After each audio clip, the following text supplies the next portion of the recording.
UTL solar, solar लावणार आणि सबसिडीही मिळवून देणार। देवेंद्र फडणवीसांचा इतिहास वेगळा। फडणवीस शेवटच्या पेशव्यांचे उत्तराधिकारी आणि औरंगजेब फॅन क्लबचे चेअरमन संजय राऊतांचा हल्लाबोल। शिवरायांनी दोनदा सुरत लुटली। सुरतमधील व्यापाऱ्यांचा पैसा ईस्ट इंडिया कंपनीला जात असल्यामुळे शिवरायांनी राष्ट्रहितासाठी सुरत लुटली। संजय राऊतांचं फडणवीसांना प्रत्युत्तर। फडणवीसांनी शिवरायांच्या शौर्यावर प्रश्न उपस्थित केले। जितेंद्र आव्हाडांची फडणवीसांवर टीका, तर विरोधकांचं टार्गेट देवेंद्र फडणवीस, दरेकरांचा पलटवार।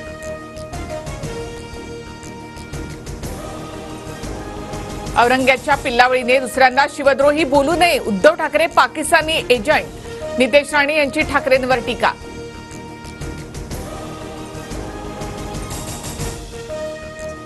ठाकरे गटाचे नेते भास्कर जाधवांकडून शिवरायांचा पुतळा पडलेल्या ठिकाणाची पाहणी।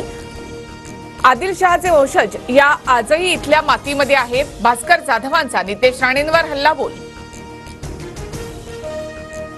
मीडिया दूर गेला की फडणवीसांचे आमदार मला भेटतात। फडणवीस किती द्वेष करतात हे त्यांचे आमदार मला सांगतात। मनोज जरांगे पाटलांचा मोठा दावा, तर मनोज जरांगे फक्त फडणवीसांनाच टार्गेट करतात। बावनकुळेंची टीका।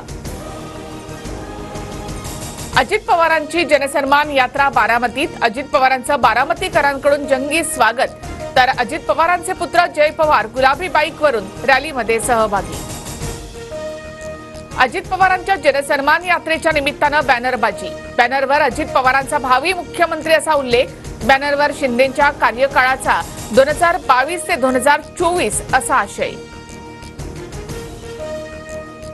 लाडकी बहीण योजनेचा पार्थ पवारांच्या पोस्टमध्ये चुकीचा उल्लेख। मुख्यमंत्री लाडकी बहीणऐवजी अजित पवारांची लाडकी बहीण योजना असा उल्लेख।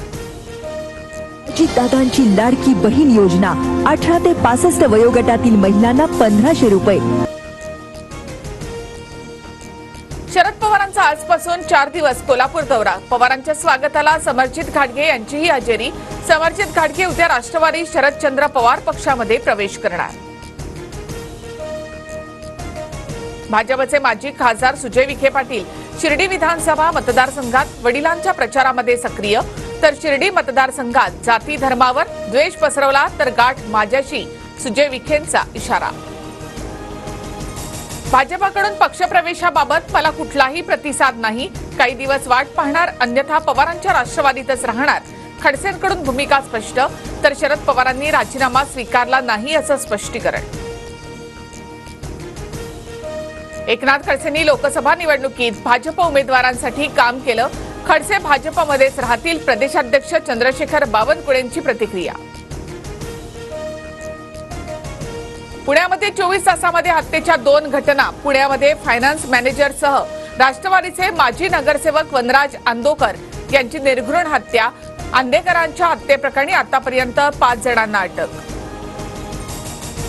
सोमवती यात्रेसाठी लाखो भाविक दर्शनासाठी जेजुरीत।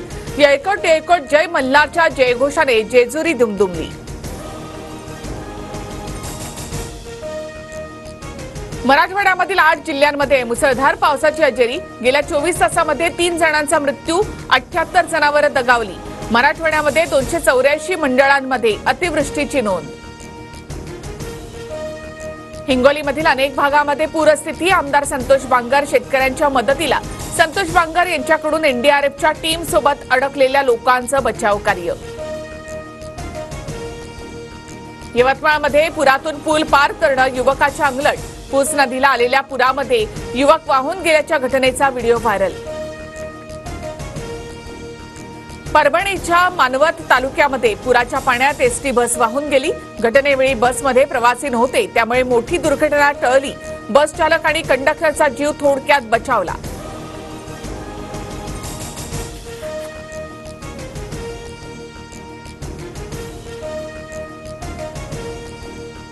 UTL सोलार, सोलार लावणार आणि सबसिडीही मिळवून देणार।